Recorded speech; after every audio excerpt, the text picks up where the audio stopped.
Good morning friends. Today we are going to start the new topic, formation of PN junction diode and biasing of PN junction diode. In last lecture we had seen that what is meant by PN junction diode, how PN junction diode is formed, symbol of PN junction diode, junctions in a diode and types of material. In material there are three types of material: semiconductor, conductor and insulator. In last lecture we had seen that the definition of these all types of material. Semiconductor is nothing but the conductor which having conductivity lies between conductor and insulator. Today we are going to start the new topic, biasing of PN junction diode.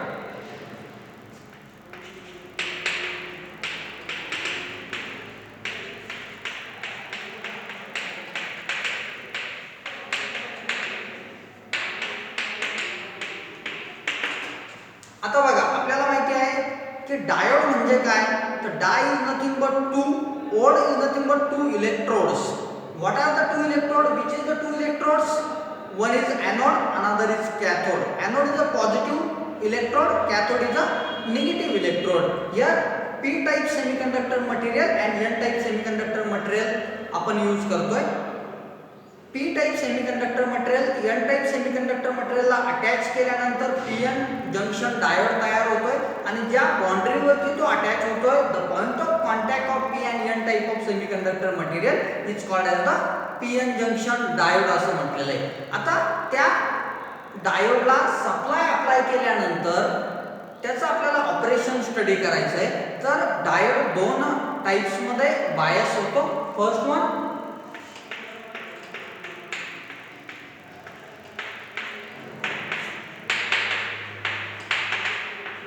forward biasing and second one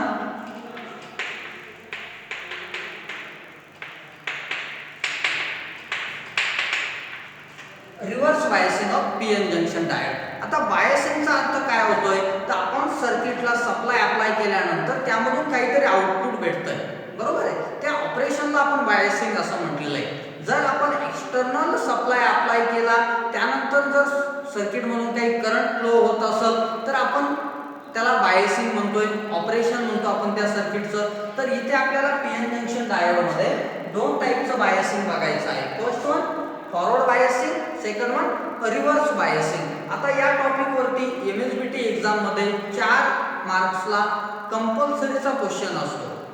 draw circuit diagram of forward biasing with its VI characteristics. VI म्हणजे voltage आणि करंटची characteristic आपल्याला explain करण्यासाठी विचारल्या जाते. इथे आपण first one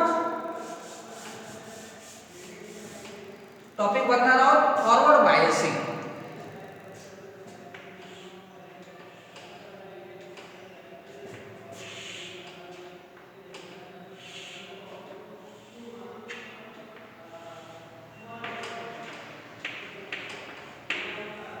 इथे एक पी टाइप सेमीकंडक्टर मटेरियल घेतलाय, दुसरा एन टाइप सेमीकंडक्टर मटेरियल घेतलाय. ज्या पॉइंट ऑफ कॉन्टॅक्ट जिथे होतोय, जिथे ते एकमेकाला अटॅच होत आहे, त्याला आपण काय म्हटलेलं आहे, जंक्शन असं म्हटलेलं आहे. One terminal is brought out from this P type of semiconductor material is called as the anode. Another terminal brought out from the N type semiconductor material is called as the cathode. Okay, here one resistor is applied R.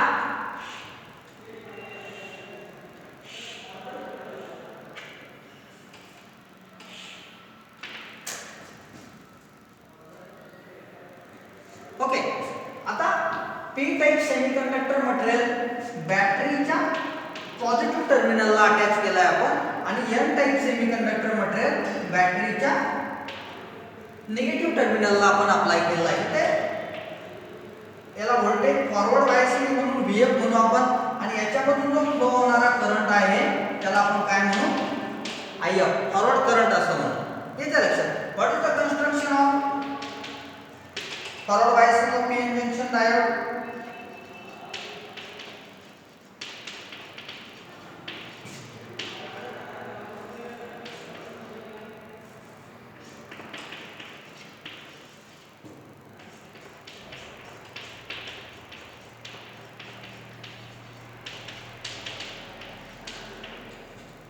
Construction of P N junction diode मध्ये आपण काय सांगणार आहे, P type of semiconductor material is attached with the positive terminal of battery and n type of semiconductor material is attached with the negative terminal of a battery. Current always flow from positive to negative. Here the forward current and applied voltage is the forward voltage.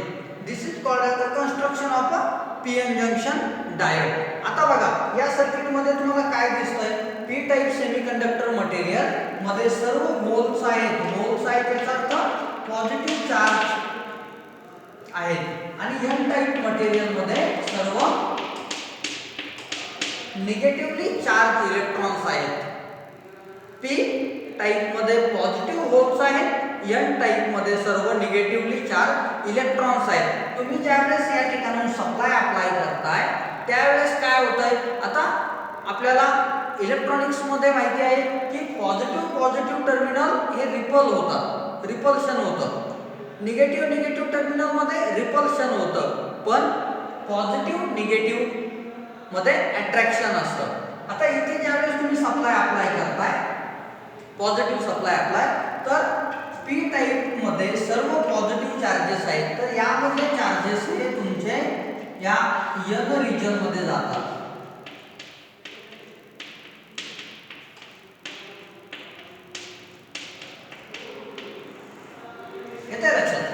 P type semiconductor material मधले charges, positive charges, इथं बॅटरीचा positive आहे, positive repulsion होतं. मग हे charges बॅटरीकडे येण्याऐवजी या बाउंड्रीला cross करून हे एन रिजन मध्ये जातात. सायमल्टेनियसली जर बघितलं तर बॅटरीचा निगेटिव्ह टर्मिनल हा एन टाइप सेमीकंडक्टर मटेरियलला अटॅच आहे आणि एन टाइप सेमीकंडक्टर मटेरियल मध्ये निगेटिव्हली चार्ज इलेक्ट्रॉन्स आहे. मग पुन्हा आपल्याला माहिती आहे निगेटिव्ह हे रिपल्शन होतं. मग चार्जेस हे बॅटरीकडे येण्याऐवजी या बाउंड्रीला क्रॉस करतात, बरोबर, आणि इथे एक डिप्लिशन लेयर तयार होते. इकडे निगेटिव्ह चार्ज येतात, इलेक्ट्रॉन्स येतात.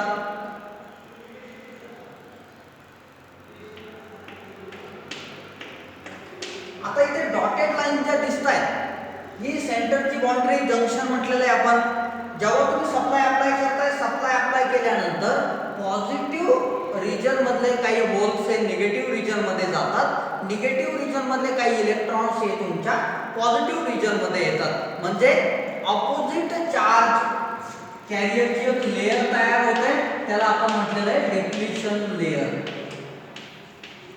त्याला काय म्हटलेलं आहे आपण, डिप्लिशन लेयर असं म्हटलेलं आहे. या one opposite charge carrier layer is formed. This layer is called as the depletion layer, and once we are going to increase this applied supply voltage, this depletion layer will going to decrease. Okay, जसं तुम्ही supply apply करत जाणार आहात तसा या depletion लेयरची size काय होते, कमी होत चालते.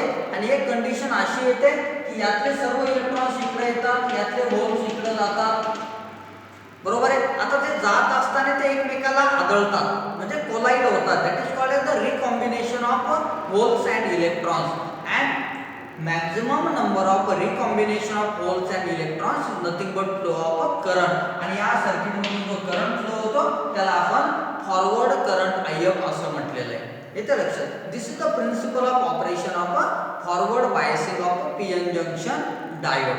आता एक्झाम मध्ये काय क्वेश्चन विचारला जातो, draw and explain working principle of biasing of PN junction diode. मग त्यामध्ये फर्स्ट वन आहे forward biasing of PN junction diode. Construction, one terminal brought out from P region is called as the anode, another terminal brought out from N region is called as the cathode. P type semiconductor material is attached with the positive terminal of battery, and N type of semiconductor material is attached with the negative terminal of battery, and the circuit form is called as the construction of a forward biasing of a PN junction diode. What is the working principle? When we are applied positive voltage, the holes from the P region enter into the N region, electrons from N region enter into the P region. That means the maximum number of holes and electrons here combined that is called as the recombination of the electron hole pairs, and maximum number of hole pairs, electron hole pairs combines, that means it flows the maximum of current through the circuit. This is the principle of operation of a forward biasing of a PN junction diode. Okay, now we are going to see the characteristic of PN junction diode. This is the characteristic of a PN junction diode.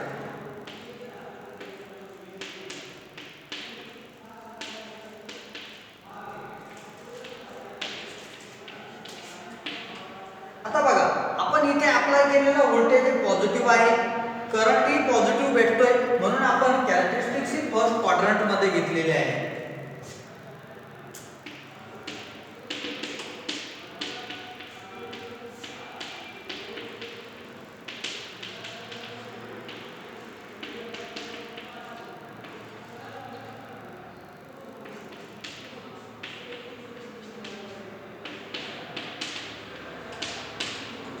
We have characteristics of a PN junction diode.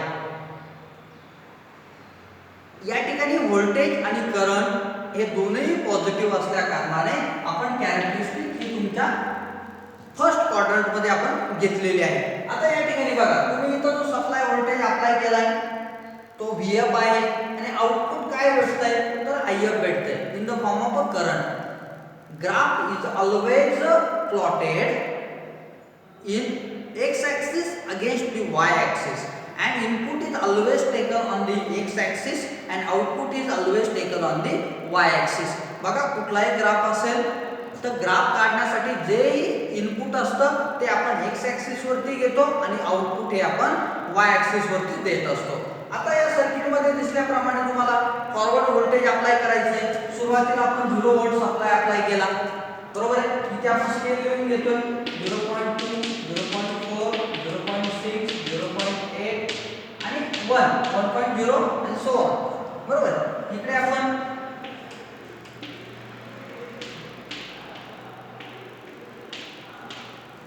Current टाकतो 10, 20, 30, 40, current in the range of milli ampere टाकलेला आहे आपण, बरोबर.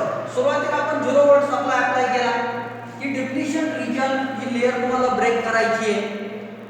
तुम्ही जसजसं supply voltage वाढवत जाता तसतशी ही लेयर कमी कमी होत जाते आणि नंतर ही लेयर राहत नाही. सर्व निगेटिव्ह आणि पॉझिटिव्ह चार्जेस कंबाईन होतात आणि करंट फ्लो होणं सुरू होतं. सुरुवातीला 0 व्होल्ट सप्लाय अप्लाय केला, आउटपुट भेटत नाही. 0.1 अप्लाय केला, आउटपुट भेटत नाही. 0.2 अप्लाय केला, थोडासा करंट सर्किट मधून फ्लो होतो. 0.3 अप्लाय केला, इथे 0.7 येईल बघा सेंटर, बरोबर. थोडा थोडा सप्लाय तुम्ही अप्लाय करत चालले, थोडासा करंट इन्क्रीज होत चाललाय. आता डायोडचं फंडामेंटल बघताना आपण जे सेमीकंडक्टर मटेरियल यूज करतोय, सिलिकॉन जर मटेरियल आणि जर्मेनियम हे दोन सेमीकंडक्टिंग मटेरियल आहेत. जर तुम्ही सिलिकॉन डायोड यूज केलेला असेल तर त्याला ऑन होण्यासाठी या डायोडला जर सिलिकॉनचं मटेरियल असेल तर त्याला ऑन होण्यासाठी मिनिमम सप्लाय व्होल्टेज लागतो 0.7 व्होल्ट, 0.7 व्होल्ट. आणि जर जर्मेनियम डायोड तुम्ही यूज करत असाल तर it required the 0.3 volt supply, बरोबर आहे. जर सिलिकॉन डायोड यूज केला तर 0.7 व्होल्ट सप्लाय लागतो आणि जर जर्मेनियम डायोड तुम्ही यूज केला असेल तर 0.3 व्होल्ट एवढा सप्लाय आपल्याला लागतोय. Suppose we are considering here we are using silicon diode. सुरुवातीला तुम्ही सप्लाय व्होल्टेज थोडं वाढवत चाललात, करंट बघितला तर एवढा करंट वाढलेला आहे तुमचा, पण व्होल्टेज जर बघितलं तर 0.7 पर्यंत गेलात तुम्ही. आणि एकदा 0.7 व्होल्टेज ह्या डायोडला मिळालं, हा डायोड ऑन होतो. ऑन झाल्यानंतर याच्यामधला करंट हा तुमचा सडन इन्क्रीज होतो. This is the characteristics of a forward biasing of PN junction diode. आणि ज्या पॉइंटला तुमचा करंट सडन इन्क्रीज होतो त्या पॉइंटला म्हटलेलं आहे कट इन व्होल्टेज. हा जो पॉइंटचा पॉइंट आहे त्याला काय म्हटलेलं आहे कट इन व्होल्टेज. या पॉइंटला तुमचा व्होल्टेज ड्रॉप झालेला आहे, व्होल्टेज वाढत नाहीये, करंट सडन इन्क्रीज झालेला आहे. जर आपण इथे जर्मेनियम डायोड घेतला असता तर तो 0.3 नंतर ऑन झाला असता. डायोडचं फंक्शन काय आहे, ऑन होणं आणि ऑफ होणं. मग डायोड किती सप्लाय अप्लाय केल्यानंतर ऑन होतो? जर तो सिलिकॉन डायोड असेल तर 0.3 व्होल्ट आणि जर्मेनियम डायोड असेल तर सिलिकॉन डायोड असेल तर 0.7 व्होल्ट आणि जर्मेनियम डायोड असेल तर 0.3 व्होल्टला तो डायोड ऑन होतो. आता what is the application of diode? Diode कशासाठी यूज केला जातो? तर डायोड ॲज अ स्विच म्हणून यूज केला जातो. डायोडला 0.7 व्होल्ट सप्लाय मिळाला, डायोड ऑन होणार आहे. त्याच्या खाली सप्लाय गेला, डायोड ऑफ होणार आहे. That means what is the application of diode? Diode can be use as a switch. Okay. Forward biasing मध्ये तुम्ही सप्लाय अप्लाय करताय, 0.7 पर्यंत सप्लाय जातोय, 0.7 नंतर करंट सडन इन्क्रीज होतोय, सप्लाय व्होल्टेज वाढत नाहीये आणि ज्या पॉइंट पासून तुमचा करंट इन्क्रीज होणं चालू होतं त्या पॉइंटला आपण म्हटलेलं आहे cut in voltage. Okay, this is called as the VI characteristic of a forward biasing of a PN junction diode. Exam मध्ये क्वेश्चन विचारला जातो 4 मार्कला. Draw and explain principle of working of forward biasing of a PN junction diode with its VI characteristics. Okay, आता next लेक्चरला आपण बघणार आहोत reverse biasing of a PN junction diode. काय चेंज असेल रिव्हर्स बायसिंग मध्ये? तर इथे जसा पॉझिटिव्ह टर्मिनलला पी टाइप सेमीकंडक्टरला बॅटरीचा पॉझिटिव्ह टर्मिनल अप्लाय केलाय, त्याच्या अपोजिट पी टाइपला बॅटरीचा निगेटिव्ह अप्लाय करणार आहोत आपण आणि एन टाइपला बॅटरीचा पॉझिटिव्ह टर्मिनल आपण अप्लाय करणार आहोत. इथे तुम्ही त्यावेळेस निगेटिव्ह सप्लाय अप्लाय करताय, रिव्हर्स करंट भेटतोय, निगेटिव्ह करंट भेटतोय, म्हणून आपण ती कॅरेक्टरिस्टिक थर्ड क्वाड्रंट मध्ये बघणार आहोत. ओके, आजच्या लेक्चर पुरतं एवढं बस. उद्याच्या लेक्चरला आपण reverse biasing of a PN junction diode आपण स्टडी करणार आहोत. Thank you to all of you.